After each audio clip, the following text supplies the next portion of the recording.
आज हमारे यहाँ ईद होने जा रही है। ये देखिए, अब हम तैयारी कर रहे हैं क्योंकि मेहमान आएंगे तो कुछ तो खाने को दिया ही जाएगा।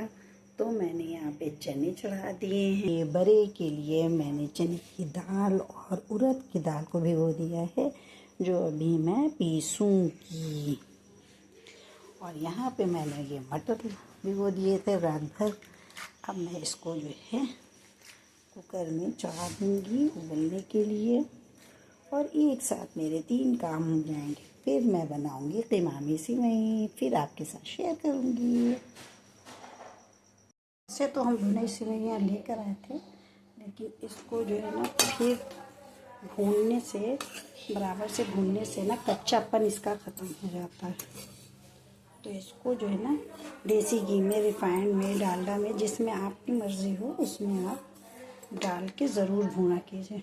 अस्सलाम वालेकुम। तो यहाँ पे फिर मैंने क़िमाम तैयार करने के लिए उसमें इलायची और लौंग इलायची, दालचीनी की लकड़ी और तेज़पत्ता डाल के बघार दिया था, और उसमें शक्कर डाल दिया, पानी डाल दिया, और क़िमाम तैयार हो रहा था। फिर इधर मैंने बड़े तैयार कर दिए और मटर उबलने के लिए रख दिया था। चने भी तैयार हो गए माशाल्लाह से। मेरा सब कुछ तैयार था, बस मेहमानों का इंतज़ार था।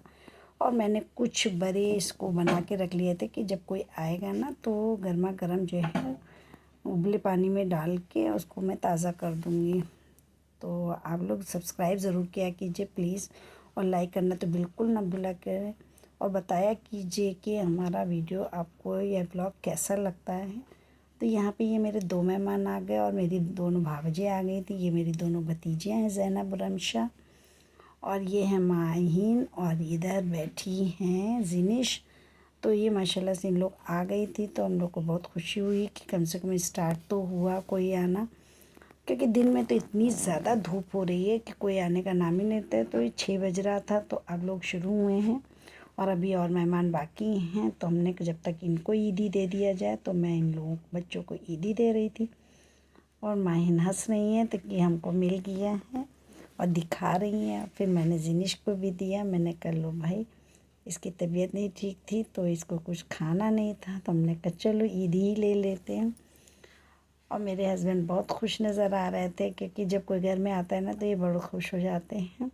तो अभी लोग जा ही रही थी, तब तक मेरे मामू की दोनों बहुएँ आ गई। अब ये देखिए मेरी भाभी आ रही हैं। अब ये मेरी बड़ी बहन आ गई। इनके जो पैर में फ्रैक्चर हो गया था तो बेचारी छड़ी लेके चले थी। ये इनकी छोटी बहू है। तो सब लोग ईद मिल रहे थे। बहुत खुशी होती है ना जब अपने आते हैं, क्योंकि एक साथ हम सब जगह जा नहीं सकते हैं, क्योंकि मुझे इतवार को ही जो है छुट्टी मिलती है। तो हमने सबको अपने घर में इनवाइट कर लिया। और ये मेरे सबसे छोटे मामू की बेटी और दूसरी बेटी और बहू सब आ गई थी। और फिर मैंने सबके लिए ईदी तैयार करके रखी थी। बच्चों के लिए लेमन टोक्यो था, रुमाल था, और बड़ों के लिए मैंने ये चूड़ियाँ रखी थी। और फिर ये अपनी रिक्शे से आई थी, तो फिर मैं इनको भी देने गई। मैंने कहा भाई तुम भी ईद मना लो, तो हंस रहा था वो। और फिर मैं वापस आई तो इन लोग सब जाने की तैयारी में थे। तो आपको ये व्लॉग कैसा लगा कमेंट में बताइएगा। अल्लाह हाफिज़।